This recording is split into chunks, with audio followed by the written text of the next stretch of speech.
ಹೊಸ ವಿಡಿಯೋಗೆ ತಮ್ಮೆಲ್ಲರಿಗೂ ಸ್ವಾಗತ ವೀಕ್ಷಕರೇ. ಇವತ್ತಿನ ಈ ಒಂದು ವಿಡಿಯೋ ಈ ರೀತಿ ಇದೆ ನೋಡ್ಬೋದು ಸ್ನೇಹಿತರೆ. ಬನ್ನಿ ಶುರು ಮಾಡೋಣ. ಇಷ್ಟ ಆಯಿತು ಅಂದರೆ ಒಂದು ಲೈಕನ್ನು ಕೊಟ್ಟು ಹಾಗೆ ನಿಮ್ಮ ಸ್ನೇಹಿತರಿಗೆ ಮತ್ತು ಸಂಬಂಧಿಕರಿಗೆ ಈ ಒಂದು ವಿಡಿಯೋನ ಶೇರ್ ಮಾಡಿ, ಅವರು ಕೂಡ ನೋಡಲಿ ಇಷ್ಟ ಆಯಿತು ಅಂದರೆ ಮಾತ್ರ. ಓಕೆ, ಅರ್ಚನಾ ಅಂತೇಳಿ ಚಿಟಗೇರಿ ಎಂಬ ಒಂದು ಗ್ರಾಮದಲ್ಲಿ ವಾಸವಾಗಿರೋದಾಗಿ ತಿಳಿಸ್ಕೊಟ್ಟಿದ್ದಾರೆ. ಪರಿಸ್ಥಿತಿ ಬಗ್ಗೆ ಹೇಳಬೇಕು ಅಂತಂದರೆ ಕುರಿ ಗೊಬ್ಬರ ಥರ ಆಗೋಗಿದೆ ಬಾಳು ಅಂತ ಇಲ್ಲಿ ಹೇಳಿದ್ದಾರೆ. ಯಾತಕ್ಕೆ ಏನು ಅಂತ ನಾನು ಹೇಳ್ತೀನಿ ನೋಡಿ. ಕಾರಣ ಬಂದು ಈ ರೀತಿಯಾಗಿದೆ. ಜೀವನದಲ್ಲಿ ಜಾಲಿ ಅನ್ನೋದೇ ಇಲ್ಲ, ಗುಬ್ಬಚ್ಚಿ ಥರ ಮನೆಯಲ್ಲಿ ಇರಬೇಕು, ಅದು ಗಂಡನ ಜೊತೆ. ಲೈಫ್ ತುಂಬ ಬೋರ್ ಆಗಿದೆ ಸ್ವಾಮಿ ಅಂತ ಇಲ್ಲಿ ಬಹಳ ನಮ್ರತೆಯಿಂದ ಇಲ್ಲಿ ಹೇಳಿರ್ತಕ್ಕಂಥದ್ದು ಸ್ನೇಹಿತರೆ. ಕೆಲವರಿಗೆ ಸ್ನೇಹಿತರೆ ಏನಾಗುತ್ತೆ, ಆಫೀಸಲ್ಲಿ ಕೆಲಸ ಅಲ್ಲಿ ಇಲ್ಲಿ ಕೆಲಸ ಮಾಡಿ ಆ ರೀತಿ ಆಗಿರುತ್ತೆ, ಏನು ಮಾಡಲಿಕ್ಕಾಗಲ್ಲ ನೋಡಿ. ಇವ್ರದ್ದೊಂದು ಬ್ಯೂಟಿ ಪಾರ್ಲರು ಒಂದು ಶಾಪ್ ಇತ್ತು, ಅದನ್ನು ಸೇಲ್ಗಿಟ್ಟಿದ್ದಾರೆ. ಬನ್ನಿ ಅದ್ರ ಬಗ್ಗೆ ನಾನು ಕೊನೆಯಲ್ಲಿ ಎಂಡಲ್ಲಿ ಹೇಳ್ತಾ ಹೋಗ್ತೀನಿ. ಈಗ ಆಫೀಸಿನಲ್ಲಿ ಯಾವ ಕೆಲಸವನ್ನು ಮಾಡ್ತಿದ್ದಾರೆ ಅಂತೇಳಿ ತಿಳಿಸ್ಕೊಟ್ಟಿದ್ದಾರೆ ನೋಡ್ಬೋದು. ಆಫೀಸಲ್ಲಿ ತುಂಬ ಬಿಗಿಯಾಗಿ ಕೆಲಸ ಮಾಡಿ ತೂತು ಮಸಾಲೆ ಬಾತ್ ಆಗೋಗಿದೆ. ಟೈಮ್ಗೆ ಸರಿಯಾಗಿ ಹೋಗಿ ಡ್ಯೂಟಿ ಮಾಡಬೇಕು, ಇಲ್ಲ ಕೆಲಸದಿಂದ ಕಿತ್ತು ಹಾಕ್ತಾರೆ, ಅದಕ್ಕೋಸ್ಕರ ಹೋಗೋದು. ಆಯಿತಾ, ಏನು ಮಾಡಲಿಕ್ಕಾಗಲ್ಲ. ಇಲ್ಲಾಂದರೆ ಬ್ಯೂಟಿ ಪಾರ್ಲರ್ ನಡೆಸಬೇಕು, ಇಲ್ಲ ಅಂತಂದರೆ ಈ ಒಂದು ಕೆಲಸವನ್ನು ಮಾಡಲೇಬೇಕಾಗ್ತದೆ.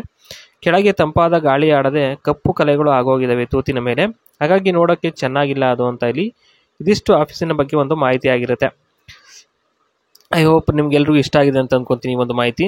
ಮನಸ್ಸಿನ ಮಾತು ಈ ರೀತಿಯಾಗಿ ಹೇಳ್ಕೊಂಡಿದ್ದಾರೆ ನೋಡ್ಬೋದು. ಮೊದಲನೇದಾಗಿ ತುಪ್ಪ ಹಾಕೊಂಡು ರಬ್ಬರ್ ಥರ ಆಗೋಗಿದೆ, ತೂತ ಗಟ್ಟಿಯಾಗಿದೆ, ಮತ್ತು ತೂತಿಗೆ ಮುಂದಕ್ಕೆ ನೂಕೋದಕ್ಕೆ ಸಾಧ್ಯನೇ ಇಲ್ಲ ಅಂತ ಇಲ್ಲಿ ಹೇಳಿರ್ತಕ್ಕಂಥದ್ದು. ಇನ್ನು ಎರಡನೇದು, ಅಂಟಿಕೊಂಡಿರುವುದರಿಂದ ಅಷ್ಟು ಸುಲಭ ಅಲ್ಲ ದೆಂಗೋದು, ತಾಕತ್ತಾಗಿ ಇರಬೇಕು ಅಂತ ಇಲ್ಲಿ ಹೇಳಿರ್ತಕ್ಕಂಥದ್ದು. ಅಂದರೆ ನಿಧಾನಕ್ಕೆ ಡೊಂಕಾಗಿದ್ರೆ ಅದು ಹೋಗಲ್ಲ, ಮುಂದಕ್ಕೇನು ಮಾಡಲಿಕ್ಕಾಗಲ್ಲ, ಅವಾಗ ಸುಮ್ಮನೆ ತೆಪ್ಪಗಾಗಬೇಕಾಗುತ್ತೆ. ಆ ಒಂದು ಕಾರಣಕ್ಕೋಸ್ಕರ ಹೇಳ್ತಿರೋದು. ಮಾಡಿಸಿಕೊಳ್ಳುವಾಗ ಮೆಲ್ಲಗೆ ಅಪ್ಪಣ್ಣಿ ಅಂತ ಕೂಗಿ ಹೇಳುವ ಅಭ್ಯಾಸ ಇದೆ ಅಂತ ಇಲ್ಲಿ ಹೇಳಿದ್ದಾರೆ. ಇದಿಷ್ಟು ಮನಸ್ಸಿನ ಮಾತಿನ ಬಗ್ಗೆ ಇಲ್ಲಿ ಮಾಹಿತಿ ಆಗಿರುತ್ತೆ. ಇನ್ನು ಫೆಸಿಲಿಟೀಸ್ ಏನಪ್ಪ ಇದೆ ಅಂದರೆ, ಈ ಒಂದು ಬ್ಯೂಟಿ ಪಾರ್ಲರ್ ಶಾಪ್ ಸೆಲ್ಲಿಂಗಲ್ಲಿ ನೋಡಿ 2 ಹೇರ್ ಕಟ್ ಸ್ಟೈಲಿಂಗ್ ಚೇರ್ಸ್ ಇದೆ, ಮತ್ತು ವಿನರು ಜೊತೆ ಕೊಡ್ತಾರೆ, ಮತ್ತು ಶಾಂಪೂ ಸ್ಟೇಷನ್ ಇರುತ್ತೆ, ಮತ್ತು ಫೇಶಿಯಲ್ಲು, ಮೇಕಪ್ ಬೆಡ್ಡು, ಮತ್ತು ಒಂದು reception desk with waiting chair, storage cabinet with cosmetics, ceiling fan, ಮತ್ತು ಲೈಟ್ಸು, ವಾಲ್ ಡೆಕೋರು, ಇಷ್ಟನ್ನು ಕೂಡ ಈ ಒಂದು ಏನು ಬ್ಯೂಟಿ ಪಾರ್ಲರ್ ಶಾಪ್ ಜೊತೆಲಿ ಕೊಡ್ತಕ್ಕಂಥ ಒಂದು ಕೆಲಸವನ್ನು ಇವರು ಮಾಡ್ತಾ ಇದ್ದಾರೆ ಸ್ನೇಹಿತರೆ.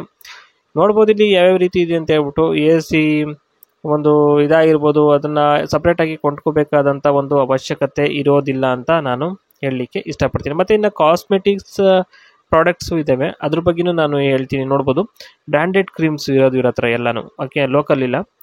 ಮತ್ತು ಫೇಶಿಯಲ್ ಕಿಟ್ಸ್ ಇದೆ, ಮತ್ತು ಏರ್ ಕಲರಿಂಗ್ ಕಿಟ್ಸ್ ಇದೆ, shampoo, ಕಂಡೀಷನರು, nail polish and gel items, makeup products, foundation, brushes etcetera ಹೀಗೆ ಮುಂತಾದವುಗಳು ಇವ್ರ ಹತ್ರ ಇರ್ತಕ್ಕಂಥದ್ದಾಗಿ ತಿಳಿಸ್ಕೊಟ್ಟಿದ್ದಾರೆ. ಇವತ್ತಿನ ಈ ಒಂದು ವಿಡಿಯೋ ಇದಿಷ್ಟೇ. ಐ ಹೋಪ್ ಎಲ್ರಿಗೂ ಇಷ್ಟ ಆಯಿತು ಅಂದ್ಕೊತೀನಿ.